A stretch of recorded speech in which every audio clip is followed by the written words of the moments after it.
नमस्कार, मैं हूँ विजय कुमार।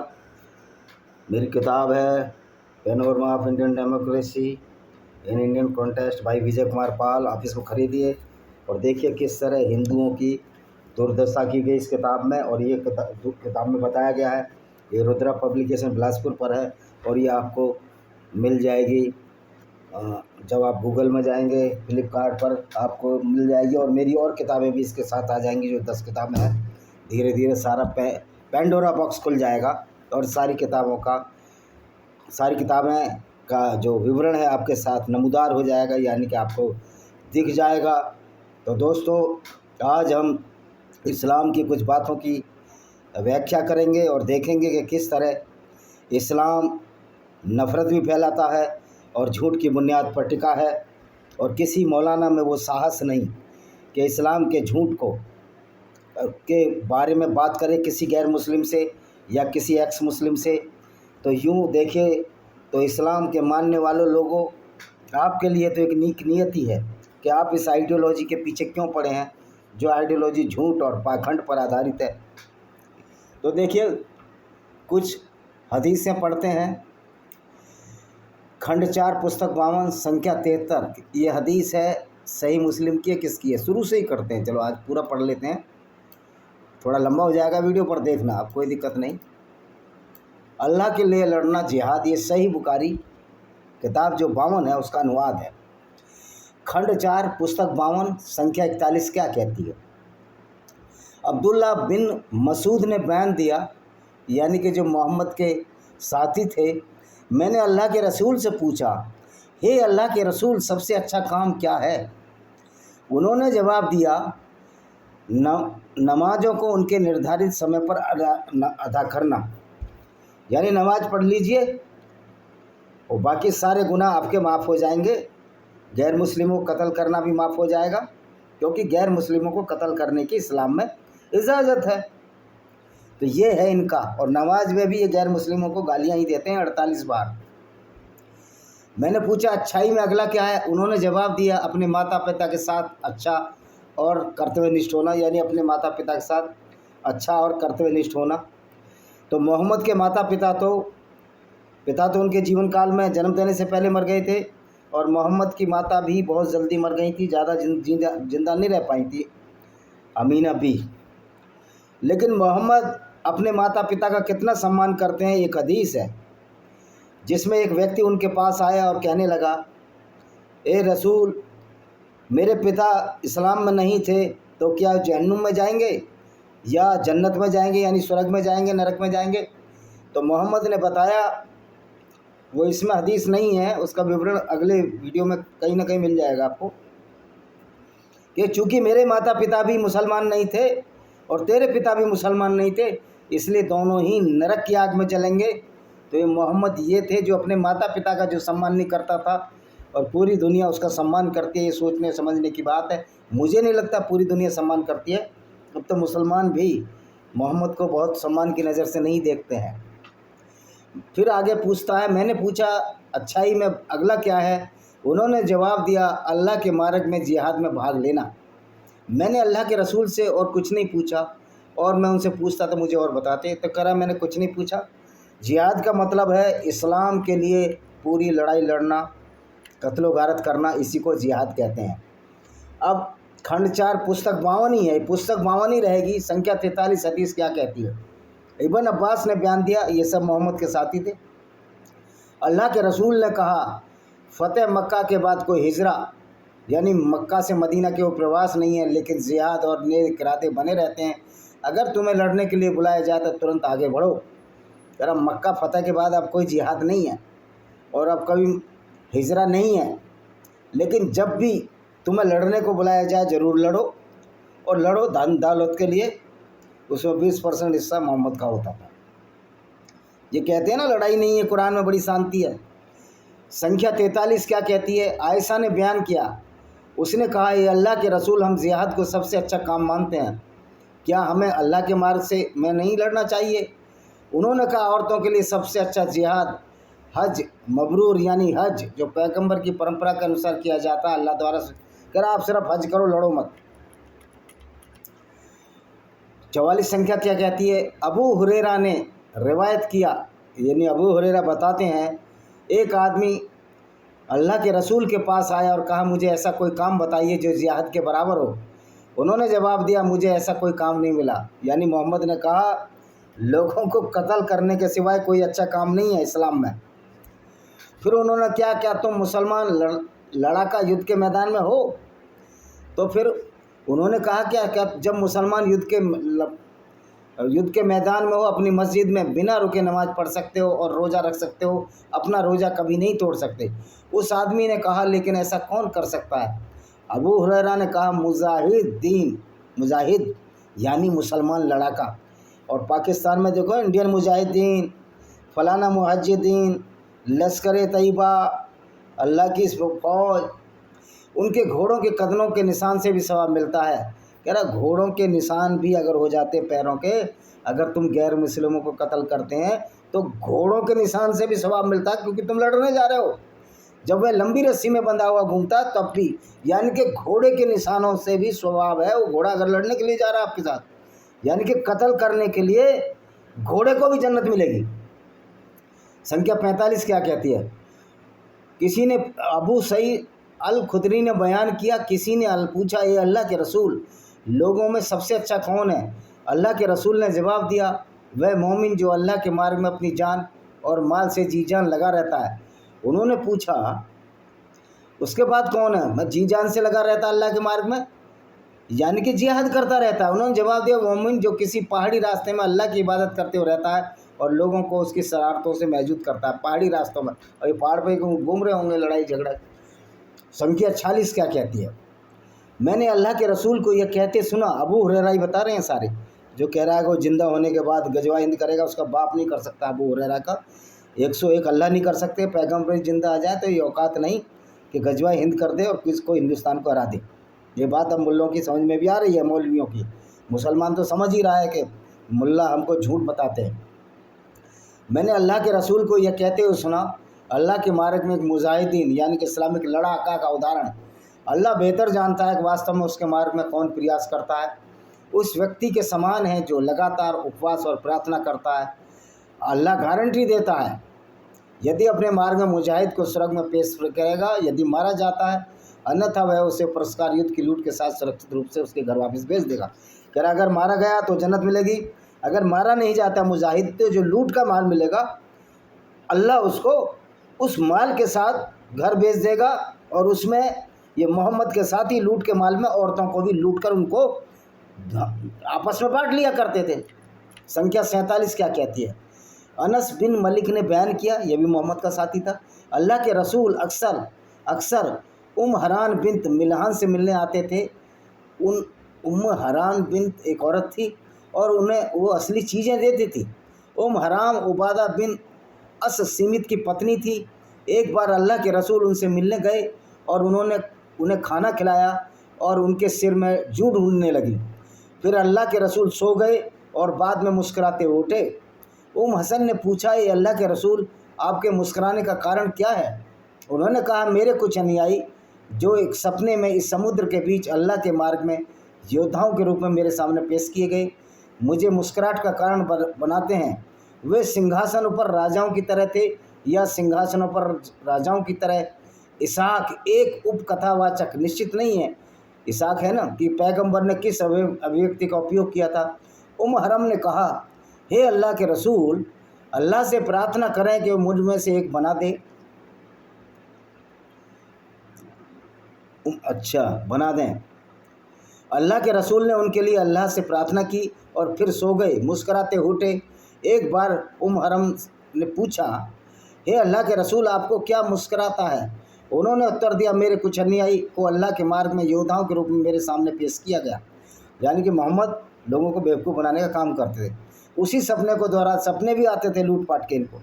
उसी सपने को दोहराते हुए हरम ने कहा ये अल्लाह के रसूल अल्लाह से प्रार्थना करें वह मुझ में से एक बना दे। उन्होंने कहा आप पहले से लोगों में ऐसा हुआ कि वह मुवल्ला बिन अबी सुफियान की खिलाफत के दौरान समुद्र में रवाना हुई। संख्या 48 क्या कहती है? अबू हुरैरा ने रवायत किया पैगंबर ने फरमाया जो अल्लाह और उसके रसूल पर ईमान लाए और नमाज का पूरा पूरा ध्यान रखे और रमज़ान के महीने में रोज़ी रखे, अल्लाह उसे जन्नत ज़रूर देगा। रमज़ान के महीने में रोज़ा, जन्नत मिल जाएगी। लेकिन कत्ल करो लोगों को तो भी जन्नत मिल जाएगी अगर गैर मुस्लिम हो। तो ये मोहम्मद लोगों को बेवकूफ़ बनाते थे। आज अगर कोई मुसलमान किसी हिंदू या ईसाई या सिख और जैन को कत्ल कर देता है, क्या उसे जन्नत मिलेगी? वो पूरी ज़िंदगी सड़ जाएगा जेल में। तो मोहम्मद उनको बेवकूफ़ बनाते थे, कहते थे अरे जेल की ज़िंदगी तो कुछ नहीं है अगर जेल में, अब ज़िंदगी तो मरने के बाद की है। तो यहाँ सब कुछ LIC की पॉलिसी में तो आपको पॉलिसी मिल जाएगी मरने के बाद। यहाँ मोहम्मद की पॉलिसी की कोई गारंटी नहीं है। किसने जन्नत और जहन्नुम देखा है? कोई वहाँ आया है वहाँ से? तो इस तरह की मूर्खतापूर्ण बातें ये लोग किया करते। संख्या 48 क्या कहती है?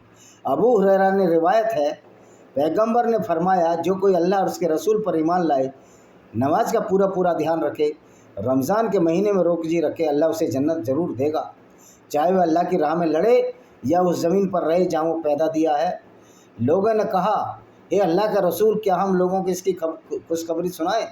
उन्होंने कहा, जन्नत में 100 दर्जे हैं जो अल्लाह के अपने राह में लड़ने वाले मुजाहिदीन के लिए रखे हैं, और हर दर्जे की बीच की दूरी आसमान और ज़मीन के बीच की दूरी है। पहली बात तो आसमान है क्या? आसमान तो निर्वात है, आसमान तो असीमित है, चले जाओ वहाँ आसमान ही आसमान है। तो इसको दूरी कैसे नापी मोहम्मद ने? इसलिए जब तुम अल्लाह से कुछ मांगो तो अल-फिरदौस मांगो, यानी कि सबसे अच्छी वाली जन्नत, जो जन्नत का सबसे बेहतरीन और सबसे ऊंचा हिस्सा है। यानी उपकथावाचक ने आगे कहा, मुझे लगता है कि पैगंबर ने यह भी कहा था, इसके यानी अल-फिरदौस के ऊपर रहमान अल्लाह का अर्श है, अल-फिरदौस के ऊपर अल्लाह रहता है और उसी से जन्नत की नदियाँ निकलती हैं। अब जन्नत में कौन सी नदियाँ हैं यार? जन्नत देखी क्या मोहम्मद ने? फिर नदियों के नाम क्यों नहीं बताया उसने? वो सारे नाम वही बता रहा था जो इराक की नदियाँ हैं, दजला, फरात। संख्या 49 क्या कहती है? मोहम्मद के साथी सबूरा ने कहा, पैगंबर ने कहा, कल रात 2 आदमी मेरे पास एक सपने में आए और मुझे एक पेड़ पर चढ़ा दिया, फिर मुझसे एक बेहतर और श्रेष्ठ पर घर में भर्ती कराया जिसके बेहतर मैंने कभी नहीं देखा। उनमें से एक ने कहा, यह शहीदों का घर है। अब एक ने कहा, यह शहीदों का घर है। मतलब इस तरह की मूर्खता मोहम्मद, मतलब इस तरह का चूर्ण बेचते थे मोहम्मद साहब। संख्या 50, अनस बिन मलिक ने जवाब दिया, पैगंबर ने कहा, अल्लाह के मार्ग में सुबह या दोपहर के समय किया गया प्रयास संसार और उसमें से सबसे बेहतर है। यानी सुबह अटैक करो या दोपहर में अटैक करो। मोहम्मद अटैक दोपहर में ही करता था, यह सुबह करता था जैसे बनु कुरैज़ा में किया। संख्या 54, अबू हुरैरा ने रियायत किया, पैगंबर ने कहा, स्वर्ग में एक छोटा सा स्थान भी उस जगह से बेहतर है जहाँ सूरज उगता और डूबता है, यानी पूरी दुनिया। तो भाई मोहम्मद पहले क्यों नहीं चले गए स्वर्ग में? मोहम्मद ने स्वर्ग देखा था, एक झूठ बोल दिया। और मज़े की बात है, सबसे बड़ा झूठ मोहम्मद ने ये बोला कि मैंने स्वर्ग में जहन्नुम में औरतों को देखा, जब क़यामत आई नहीं, अल्लाह ने बंटवारा ही नहीं किया कौन जहन्नुम में जाएगा कौन जन्नत में जाएगा, तो फिर वहाँ से औरतें कैसे देख ली जन्नत में? ये बड़ा झूठ मैंने अपनी जो नई किताब आ रही है उसमें एम्प्टी कॉल्ड्रम ऑफ इस्लाम में अभी दिया है मैंने उसमें। संख्या 52 क्या कहती है? सहल बिन साद ने बयान दिया, जो मोहम्मद का साथी था, पैगंबर ने कहा, अल्लाह के मार्ग में दोपहर और सुबह के समय किया गया प्रयास संसार उसमें सबसे बेहतर है, वही है। अनस बिन मलिक ने बयान दिया कि पैगंबर ने कहा, कोई भी जो व्यक्ति मर जाता है और अल्लाह की ओर से भलाई पाता है, यानी मुसलमान बच जाता है, वह इस दुनिया में वापस आना नहीं चाहेगा। बेटा आ भी नहीं सकता वापस, क्योंकि ऐसी कोई व्यवस्था नहीं है। भले उसे पूरी दुनिया और जो उसमें देखा दे दिया हो, सिवाय उस शहीद के जो शहादत की श्रेष्ठता को देखते हुए दुनिया में वापस आना और फिर अल्लाह के मार्ग में माना जाना चाहे। कह रहा वो आएगा जो फिर दोबारा अल्लाह की राह में लड़ेगा, यानी एक बार पागलपन करके फिर इस्लाम को कबूल करेगा, वही आएगा। अनस ने रिवायत किया, अनस से रिवायत है कि पैगंबर ने कहा, दोपहर या पूर्वान में अल्लाह के मार्ग में एक भी प्रयास सभी दुनिया और जो भी कुछ उससे बेहतर है। दोपहर या पूर्वान स्वर्ग में आप में किसी के धनुष या चाबुक के बराबर एक जगह भी सभी दुनिया और जो उसमें कुछ बेहतर है। तो जाओ ना यार, जन्नत जाओ। और बड़ा बेवकूफ़ बनाया मोहम्मद ने जो लोग मुसलमान जो कातिल हैं, जो गैर मुस्लिमों को कत्ल करने वाले हैं, तुम चूँकि तुम्हारा इस्लाम कहता है तुम जन्नत जाओगे, इसमें संदेह है। देखो जन्नत भी है, ये मोहम्मद का एक लॉलीपॉप था जो मुसलमानों को दिया गया। तो कह रहा है छोटी सी जगह मिल जाए, अगर स्वर्ग में जन्नत में एक हूर पृथ्वी के लोगों के लिए प्रकट होती है तो वह स्वर्ग और पृथ्वी के बीच के स्थान को प्रकाश और सुगंध से भर देगी। उसका सिर का आवरण और दुनिया जो है उससे बेहतर है। अब ये यहाँ भी हूर का भी है कि मोहम्मद तो लड़कियों का दीवाना था ही, रस्सियों का, मुसलमान भी दीवाने हैं। ये सिर्फ वही चीज़ ढूंढते हैं पूरी ज़िंदगी में कि अध्यात्म से कोई वास्ता नहीं है इस्लाम का। संख्या 54 क्या कहती है? मोहम्मद के साथी अबू हुरैरा ने रिवायत किया, पैगंबर ने कहा, उसकी कसम जिसके हाथों में मेरी जान है, यानी अल्लाह, झूठा अल्लाह जो दुनिया को बनाने वाला, लेकिन उसको ये नहीं पता कि दुनिया चादर की तरह नहीं, दुनिया गोल है, यानी एक फ्रॉड अल्लाह जो मोहम्मद ने अपने मतलब से बनाया। उसकी कसम जिसके हाथों मेरी जान है, अगर ईमान वालों में से कुछ लोग मेरे पीछे नहीं रहना चाहते और जिन्हें मैं कोई वाहन मुहैया नहीं करा सकता, यानी जब ये लड़ने जाते थे तो मोहम्मद सबको घोड़े नहीं दे पाता था, इनका मूल काम मोहम्मद का लड़ना और लूट रहा था, तो मैं अल्लाह के रास्ते में निकलने वाले किसी भी सेना के पीछे कभी नहीं रहूँगा। उसकी कसम जिसके हाथों मेरी जान है, मैं अल्लाह के रास्ते में शहीद होना पसंद कर दूँगा। कह रहा मैं फिर जी उठूँगा और फिर शहीद हो जाऊँगा, फिर जी उठूँगा, फिर शहीद हो जाऊँगा, फिर जी उठूँगा, फिर शहीद हो जाऊँगा। अब ये बताइए, जब इस्लाम में पुनर्जन्म का कोई कॉन्सेप्ट ही नहीं, तो इस तरह झूठी जो फ्रॉड आइडियोलॉजी है, इनकी हदीसों से भी मालूम होता है कि इस्लाम एक झूठ की बुनियाद पर टिका हुआ है। मोहम्मद के साथी अनस बिन मलिक ने बयान किया, पैगंबर ने खुतबा दिया, मतलब उपदेश दिया और कहा, जैद ने झंडा लिया फिर शहीद हो गए। जैद बिन हरीत ने, फिर जाफ़र ने झंडा लिया और शहीद हो गए। मरते जाते थे क्योंकि लोग मारेंगे भी ना, जब ये दूसरों को मारेंगे तो इनकी क्या पूजा करेंगे हम, और एक झूठे अल्लाह के नाम पर, झूठी जन्नत के नाम पर ये जिहाद करेंगे तो लोग इनको मारते थे। फिर अब्दुल्ला बिन रवा ने झंडा लिया और शहीद हो गए। मतलब लोगों को मरवाने का काम मोहम्मद अच्छी तरह करता था, और आज भी मुसलमान सिर्फ इसलिए मारे जा रहे हैं जो मोहम्मद की शिक्षाओं पर चल रहे हैं, मोहम्मद की गलत शिक्षाओं पर चल रहे हैं। फिर खालिद बिन अलवालिद ने झंडा लिया, हालांकि उन्हें सेनापति नियुक्त नहीं किया गया था और अल्लाह ने उन्हें विजय बनाया। पैगंबर ने आगे कहा, उन्हें अपने साथ रखना हमें अच्छा नहीं लगेगा। यह एक कथावाचक अयूब ने कहा, ये पैगंबर ने आंसू बहाते कहा, उन्हें हमारे साथ रहना अच्छा नहीं लगेगा क्योंकि अब जीत गया है। यानी मोहम्मद नहीं चाहते थे उनसे कोई ज़्यादा बहादुर बने। हालांकि मोहम्मद एक बहुत कायर व्यक्ति थे, जब भी गए बहुत सारी लड़ाइयों में गए ही नहीं, और जब इनके चोट लगी तबूक की लड़ाई में तो मुर्दों के बीच में छिप गए। ये सही बुखारी है, ये ऑथेंटिक हदीस है, इसकी संख्या 56 सुनिए। मोहम्मद के साथी अनस बिन बयान ने बयान किया, हराम ने कहा, एक बार पैगंबर मेरे घर पर आए और मुस्कुराते हुए उठे। मैंने पूछा, आप किस बात से मुस्कुरा रहे हैं? तो ये तो मैंने आपको बता दी है, ये बार बार रिपीट करती हैं उन्हीं हदीसों को। 57 मोहम्मद बिन अनस ने बयान किया, पैगंबर ने बनी सलीम के कबीले में 70 आदमियों को बनी अमीर के कबीले में भेजा, बनी सलीम से। जब वे वहाँ पहुँचे तो मेरे मामा ने उनसे कहा, मैं तुम्हारे आगे चलूँगा। अनस के मामा ने, अगर वे अल्लाह के रसूल का संदेश पहुँचाने की इजाज़त देते हैं तो ठीक है, वरना तुम मेरे पास ही रहो। इसलिए वह उनके आगे चले गए और बुत परस्तों ने उन्हें सुरक्षा प्रदान की।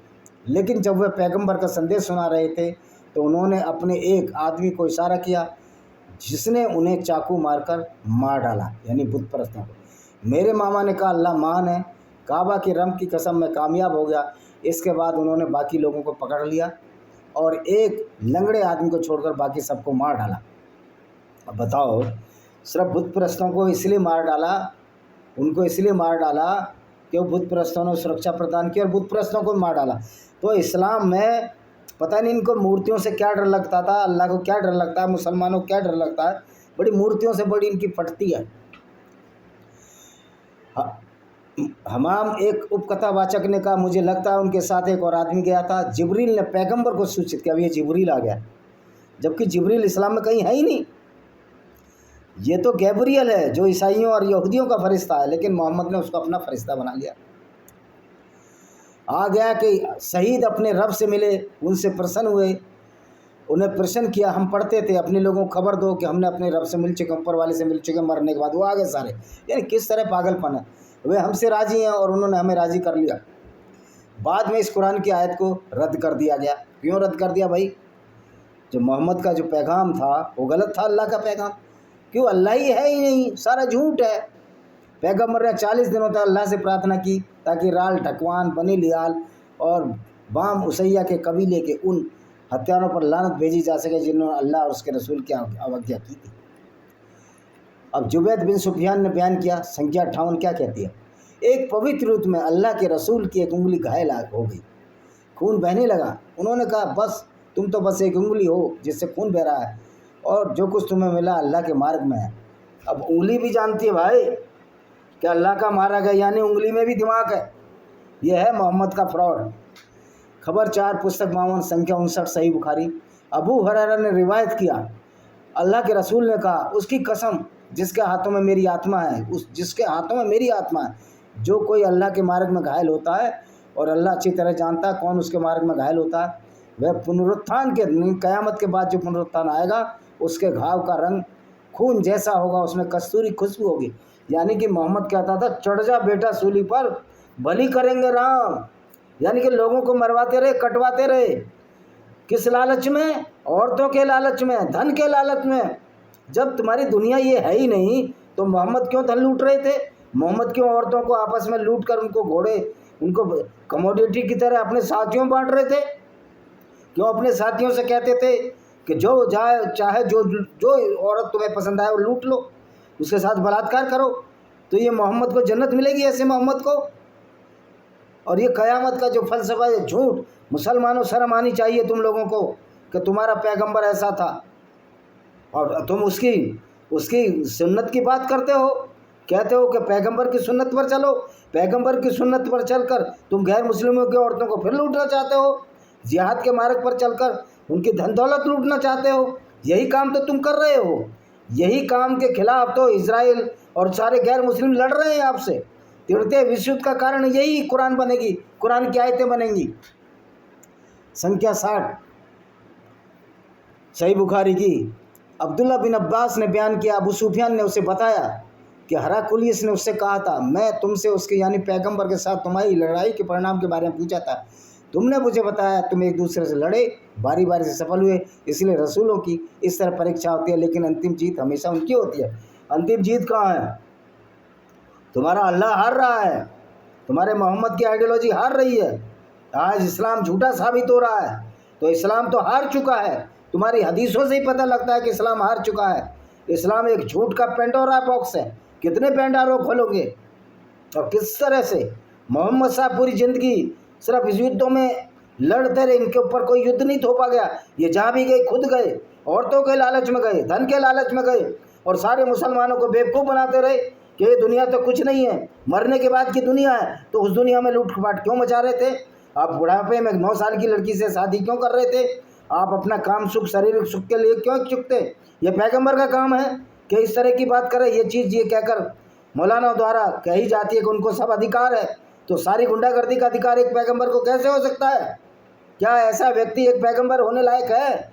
जो एक साधारण से साधारण बात भी नहीं समझते तुम लोग, कि जो पैगंबर दुनिया को उस समय काफिलों को लूट रहा था, घात लगाकर लोगों को कत्ल कर रहा था, और झूठी ऐसी आयतें झूठे अल्लाह के नाम पर उतार रहा था कि पूरी दुनिया के इस्लाम फैलाना है।